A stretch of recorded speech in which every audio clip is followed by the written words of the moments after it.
د دې قابل راغونډېدو او دلته موږ امن لو زموږ دا ټول خلک IDP جوړ شوي خپل د زیر نوتې په مخکې دورونو کې وزله بار لیدلې الله تعالی د دې څه ټایم مقرر یې هغې پورې ځای رسي او ډېر کسان به خپل په مخکې د هغو لاشونه او دا راوچت کړي او ډېر مشکل حالات هم لیدلي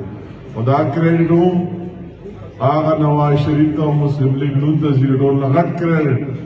چې په دې علاقه او په دې خطه کې امن راوستی او تاسو نن هر سړي د اختیار دی چې په هر پارټۍ کې که ښکته ځای او که بره ځای دا کریډټ د مسلم لیګ نون او د نواز شریف په لیډرشپ کې دلته راغلی او الله تعالی یې دغسې قایم دایم ساتي دا به زه وایم چې یاره که دلته ستاسو خپل یو مخکې یو حیثیت او د هغه حیثیت نه وروستو مرجر شوی خو دا بدقسمتي دا مرجر د دې لپاره نه و شوی د نواز شریف صاحب په دور کې چې دا خلک نو په مشکلاتو کې پرېوځي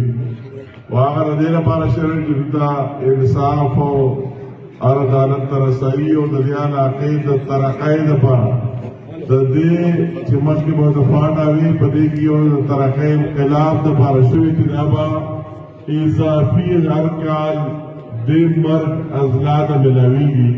او دلته به خلکو ته نوکرۍ ملاویږي دلته به سړکونه روډونه اسپتال ژوند حالت به بدلېږي کوم چې د زړه قدر پاکستان هغه به ځای کېږي هغه داسې نالایقه خلک راغی چې په دې څلورو کال عمرونه پټې کړې د فاټا د خلکو نه هغو هغه حق هم پټ کړه او هغه هم په هغې کې هم غلا وکړه جل شوی ستاسو د بهترۍ لپاره او انشاءالله تعالی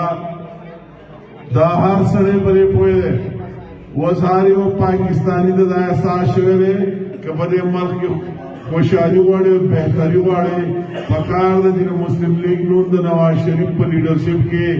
سپورټ وکړي مرسته وکړي او د منظري سپورټ وکړي دا صلاحیت صرف او صرف مسلم لیګ نون او د هغې انشاء لري که ماضي هم وګورئ اوس هم وګورئ نواز شریف نواز شریف देखो देखो कौन आया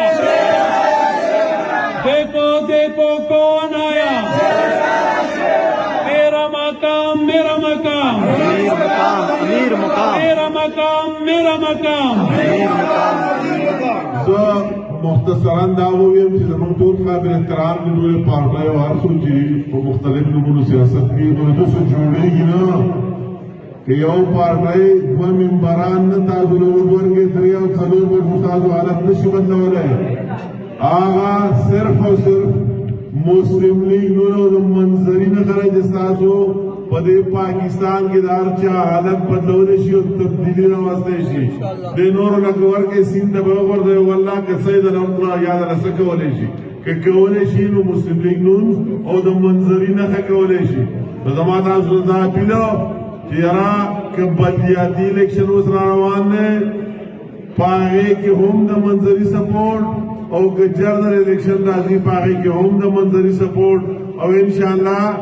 راتلونکي دور که په بازار کې په لاره کوڅه ګاډۍ والا چا نه هم تپوس وکړي که د ړوند نه تپوس وکړي نو نواز شریف او منظری به راځي نو زه تاسو ته د کورم خلکو ته هم که زه ښاغلی همداربین چې په دې کې خپله حصه واچوئ زوردار طور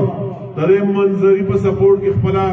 حصه واچوئ که څوک بلدیات ته ورځېږي د منظري په نښه هم یې سپورټ کوئ که څوک په جنرل الیکشن کې ورځېږي هم یې سپورټ کوئ د څه لپاره د دې پاکستان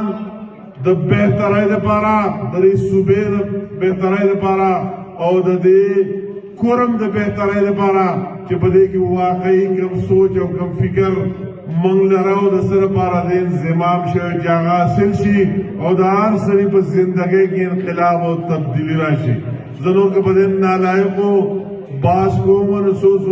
ورځې پې باس کېږي چې دا کوم نمونه حکمران د هغې دلالان جوړ شوي او نوي بلونه او قانونونه پاس کوي د څه لپاره چې د مهنګایي نوی نوی طوفان راځي غریب سړی په نوي نوي مشکلاتو کې